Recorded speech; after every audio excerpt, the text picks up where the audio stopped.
page turners, welcome back to the channel. I'm Matthew, the man with a hat who reads. And speaking of hats, you see which hat this is. It means it's book haul time! Book hauls, as always, they are my favorite videos to watch because I love seeing what everybody has recently gotten and is excited about. And they're my favorite videos to make because I love showing off everything I've recently acquired. And this is the book haul for May and June 2024.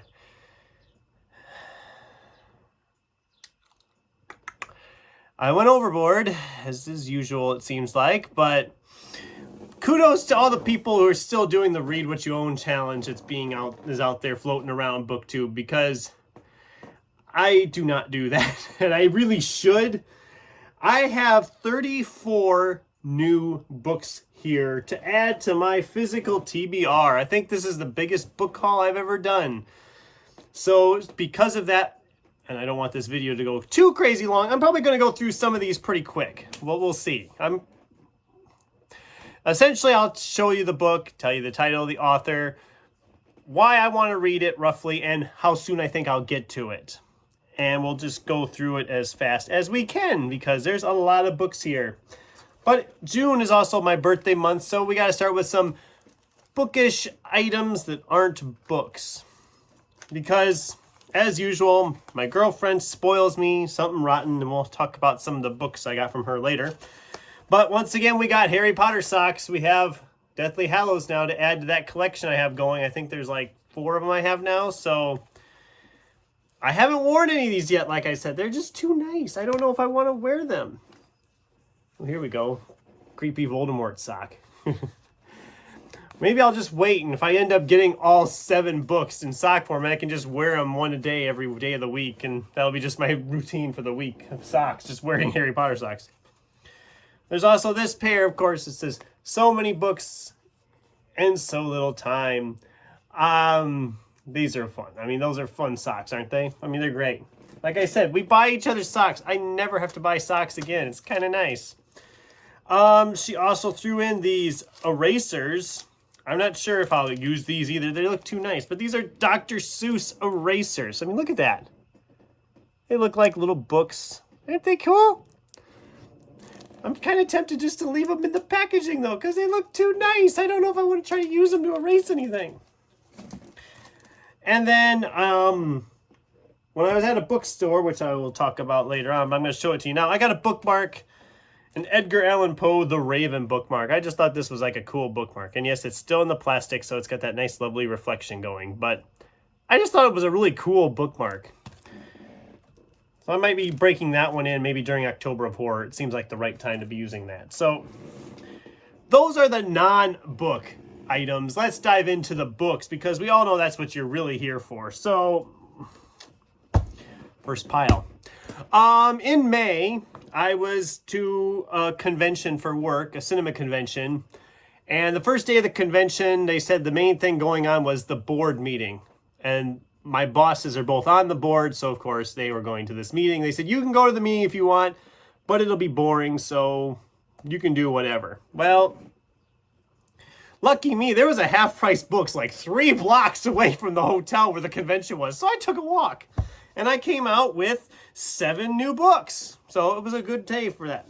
I found a copy of Lloyd Alexander's The Foundling and Other Tales of Prydain. I'd recently reread the Prydain Chronicles, but I never read the short stories that he'd written set in that same universe. A lot of them are prequels to the events of the series. It's a really tiny volume. I think it's like 120 pages. This will be a quick read. I'll probably read it sometime sooner rather than later because I just read the series. I'd like to get to it while it's still fresh in my mind. I also picked up another book by Lloyd Alexander called Time Cat. It's a cat that can travel through time. I mean, I've never read this one, but I do like Lloyd Alexander, and it was a nice looking copy. I mean, this is a used copy, and it looks brand new. But yeah, both of these, I think The Foundling was like $2, and this was like $3, so I wasn't out that much. And I do want to read more Lloyd Alexander. Rereading the Prydain Chronicles reminded me how much I liked Lloyd Alexander's stuff. I'm not even going to try to pronounce this name. You can try it from the cover. But this is We by that. Russian, what can I say? I think MJ and Gareth, with their channels Reading This Life and Books, Songs, and Other Magic, I think they both read this book last year or year before. Somewhere in there they read it, and they both really talked it up that it was good. And it's very similar to like 1984, Brave New World, only I think it was before that. Those were written, this one was written? I don't know. I was intrigued by it, and I found this copy for $3.99, so I thought, you know what, I'm going to pick it up. Yeah, Russian. So, I don't know when I'll get to this. Same with Time Cat, I didn't say it. I already broke my rule there. I don't know when I'll get to this, probably sometime within the next year. I don't know if I'll get to it this year anymore, but we picked up another Ray Bradbery, From the Dust Returned. This sounds like it's a horror novel from Ray Bradbery. And I love the cover. And again, a used book that looks pretty darn good shape. That was the thing. A lot of these books I got at this half-price bookstore, they were almost all used books, but they all looked really awesome. This one I heard Sin at Sin's Book Nook talk about. This is a novella, so it's not very long. But this is Katherine McCarthy's Mosaic. Again, love the cover. They're restoring a stained glass window, and there's creepy, spiritual, ghostly stuff happening. It sounded really interesting when she talked about it. I know she really enjoyed it, and I just thought it looked awesome. I'm going to just take a wild guess and say that it was... I'm going to take a wild guess and say I'll try to read this in October for October Horror, but don't quote me on that. That might change. But that's my plan right now. Before he was a more well-known horror author, Paul Tremblay had written some mystery noirs. There was 2 of them in a series, and I found an omnibus edition with the 2 of them together. So this is The Little Sleep and No Sleep Till Wonderland. I think these are like some of the first novels he actually wrote. But yeah, this was like $6 for these 2 in one. And I thought, you know what, that's not a bad idea to get it in that way if I want to read them. I'll probably be reading this next year in Mystery March. I mean, Mystery March kind of makes sense, you know, in a weird way. Then we have Robert Rapinoe's Dark. This is a sequel to Mort, which I read 2 years ago, and I really enjoyed Mort. I'm thinking I will really enjoy this one as well. This is the second book in the series. If you were not with me on the channel when I read Mort and was talking about it, the best way I can sum it up is if Stephen King had wrote Animal Farm on a global scale. That's about the best way I can sum up that book and the series. I haven't read anything past that first book except for a little novella that was set in between stuff with the first book. So I am excited to tackle this one. I don't know when, but I might have to reread the first one before I tackle the second one. So, okay, that was that stop. On my way back from the convention, I went by a town I used to visit a lot, and they always had a used bookstore. So I thought, oh, I'm really close. I'm going to stop there too. So I went and bought more. 7 more to be exact. So here we go. Pierre Boulle's Planet of the Apes. I've always wanted to read this. I don't think I need to talk what it's about. Planning to shoot for this one in Sci-Fi September. This one I've never heard of. This is David Clement Davies' Firebringer. It sounds like they're kind of saying it's like a Watership Down-esque story, only with deer instead of rabbits. I mean, I do like the cover. The cover's like kind of cool. I mean, look at that. From what I can gather, this is like a standalone fantasy novel, so which is a rare thing in this day and age. It's about 500 pages. The print is a little small, but it sounded interesting. I think I would enjoy this. I'm planning to read this one right now in December, namely because you look at the cover, it kind of gives you like a wintry feel to it. So that's kind of my plan for that one.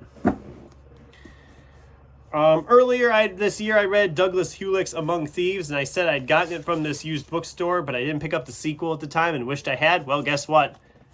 They still had the sequel sitting on the shelves back in the stacks in there, so I picked it up. And yes, just like the first one, it is signed by the author with the little quote here about steel rusts, promises don't. That's a fun little thing. So I want to get this one sometime yet this year, while the first book is still fresh in my memory. I'm excited. I was so glad to find that there yet. Wilkie Collins, The Moonstone. This is a mystery. It's often kind of referred to as one of like the first great detective novels. I've never read any Wilkie Collins. It's a classic, so take from that what you will. I do want to read this though. Again, this probably won't be till Mystery March. I mean, that's kind of what I'm leaning to for that right now. I've been wanting to read more Timothy Zahn. I've read his Star Wars novels, but I haven't really read anything outside of that. So I found a couple from him. This is a standalone sci-fi from him called Triplet, and just look at that cover. That is awesome. And then I found Conqueror's Pride, which is the first in a trilogy by him. That's one thing I love about this bookstore is you can find some really great used early edition sci-fi fantasy stuff. I mean, this is like an early sci-fi edition. This is probably like a first edition right here of a mass market paperback anyway. Does it say? First printing August 1987. That's the only date I'm finding in here. So yeah, I mean that's, and look at it. It's in pretty good shape for 1987. I mean, that's older than I am. I don't mean anything bad by that, BookTube. Sorry. Then we have Tim Dorsey's Florida Roadkill. The only reason I picked this up is because Kat, the ginger bibliophile, was talking about how she loves Tim Dorsey. And I was like, I want to read something by him in this series. I thought I might as well start with the first one. So this is the first in his Sergey? It's the first in that series. So I thought I'll give it a shot and see if I like Tim Dorsey's writing style. I mean, and again, looks brand new. Looks brand new. I love it. I love going to bookstores where they're used, but you got books that are like brand new.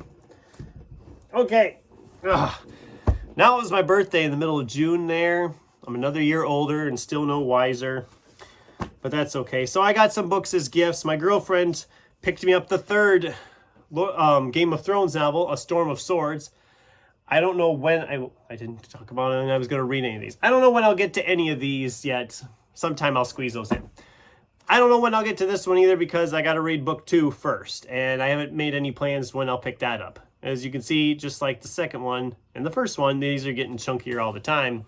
But I'm sure I'm like one of the last people out there who haven't... I'm one of the last who haven't read the Game of Thrones series. So... But I really enjoyed Game of Thrones. I'm sure I will enjoy this when I get to it. I don't know when it'll be because I got to get through the second one first. She also picked me up Connie Willis's The Road to Roswell. I thought this sounded interesting and I'd add it to my Goodreads, which is where she got the idea to get it for me from. UFOs, fun stuff like that. I would say sci-fi September, but I'm not going to hold my breath on that because I have a lot of books already set aside for that. But I'll get to it at some point. My sister knows I'm a movie buff, of course, so she got me this, Movie Mistakes That Made the Cut. Movie mistake books are fun. I have a couple of them already, and these are just always so fun. You can look up by movie, and then they list a bunch of different mistakes in there. And it's fun. It's fun stuff. It's fun stuff to look for when you're watching a movie. Then my mom got me a couple I was looking for. Also, this is Alex Grishin's Red Rabbit. It's like a Western with witchcraft. Probably won't get to this one until June on the Range next year. But who knows? Maybe I'll grab at it sooner. I don't know. That's kind of if I had to guess, that's when it'll happen. And then we have another hard case crime one. This is Scott Von Doviek's Low Down Road. And yes, that's Stephen King on the cover saying it's a great story. And I'm getting some Dukes of Hazzard vibes from this cover, and especially since it really says that right in the back, just two good old boys never meaning no harm. So it's really giving me some Dukes of Hazzard vibes. I don't know if that's what it's going for, but I don't know. It sounded fun, and I'm a big fan of the whole hard case crime imprint. I did a whole video on it, and it's becoming one of my most popular videos I've ever done. So I can't wait to tackle this one. Don't know when it'll be. Probably sometime yet this year. And then that wasn't enough. We're not even we may be halfway through right now. Book Outlet had their annual sale of fiction where all the fiction books are $5.99 or less. So, of course, I had to buy more. This is Sarah Pinsker's A Song for a New Day. This is a sci-fi novel. It sounded interesting to me. Yeah, and the cover's kind of a cool cover. It sounded good to me. I don't know when I'll get to this one. I would say Sci-Fi September, but I've said that with a bunch of books already, so don't quote me on that. I'll get to it at some point, but it might not be for a little while. I have the first 2 books in this next one's trilogy. Never read them, but finally got the third one. This is Constance Verity Destroys the Universe by A. Lee Martinez. So I now have the whole trilogy, and I'm going to hopefully tackle these in July. I'm going to finally just go with the whole trilogy, go boom, boom, boom, get it done. I have so many questions because I haven't read any of these, but I look at this cover and I'm like, what's with the little green dude? What's with the giant exploding metal spider? What's with the weird looking smoking gun in her hand or whatever? I have so many questions, but they're like, it's like fantasy type stuff. And I love A. Lee Martinez's stuff, and I can't wait to tackle that trilogy finally.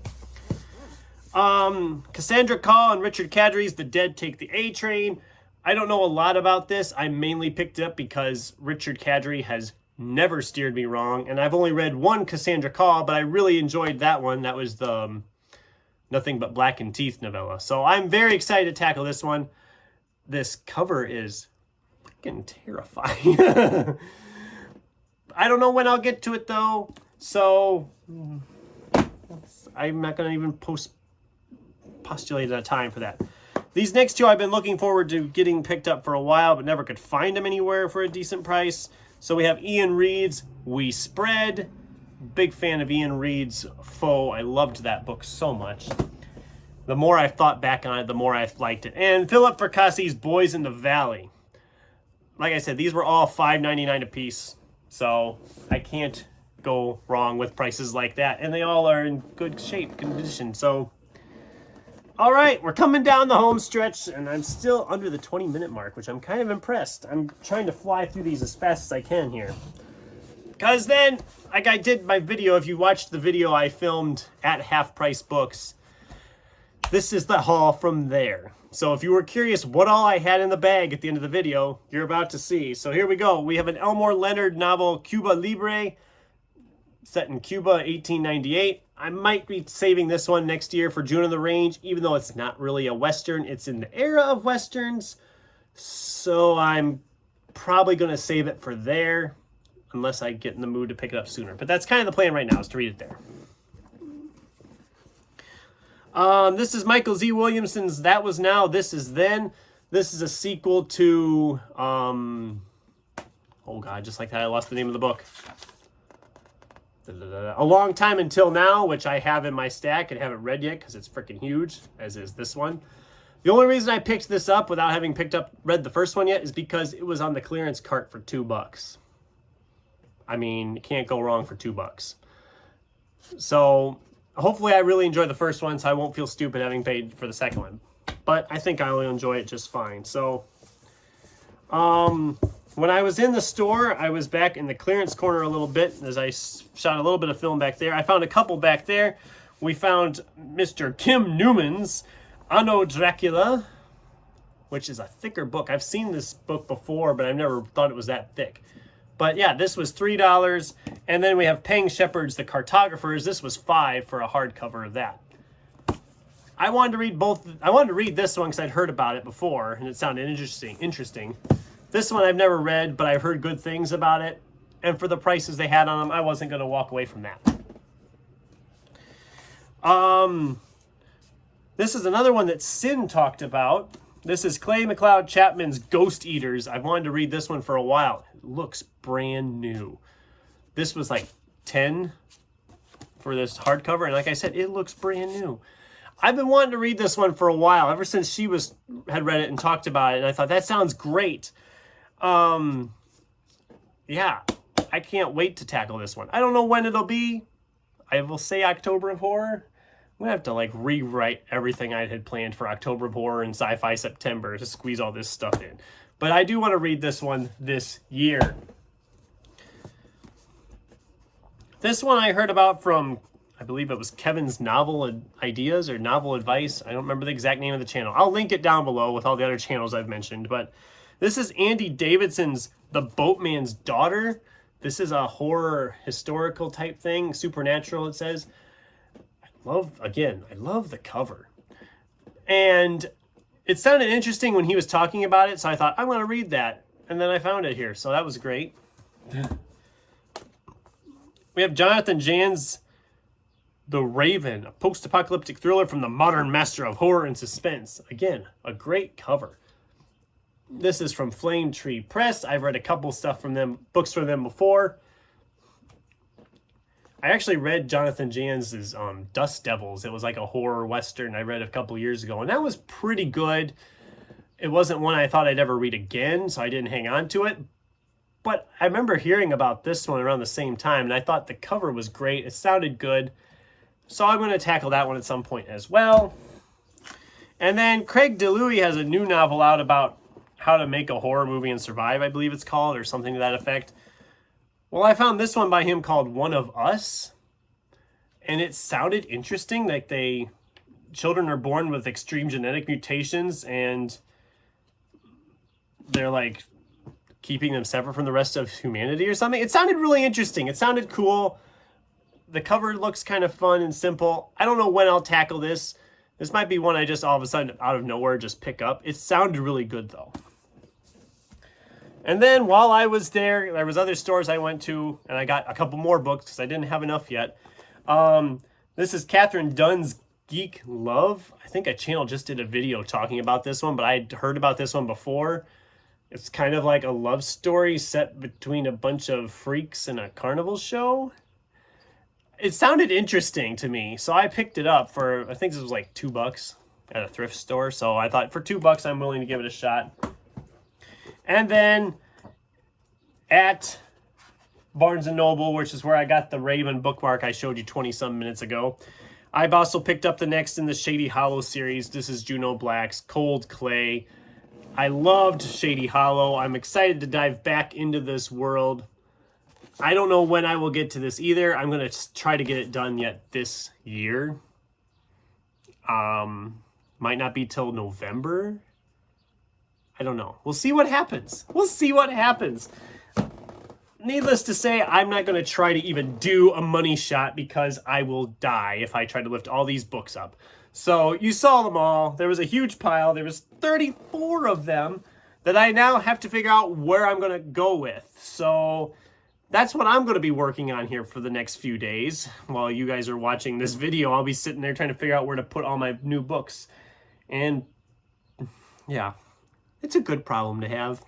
But I'm putting a strict ban on myself. I am going to attempt to not buy any books now in July, maybe not even in August. We'll see how it looks by the end of July if I feel like I'm getting antsy and I have to buy some.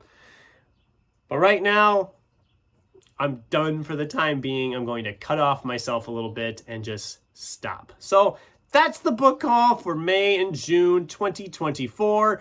What did you guys think? Did I go overboard and buy too many books? Are there any of these books I should be prioritizing? Do any of these books sound interesting? Have I introduced you to any books in this video that you want to know more about? Let me know in the comments down below. I didn't go into a lot of synopsis stuff. I can always give you guys synopses in the comments if you so desire. In the meantime, thanks for watching, and until next time, keep turning pages.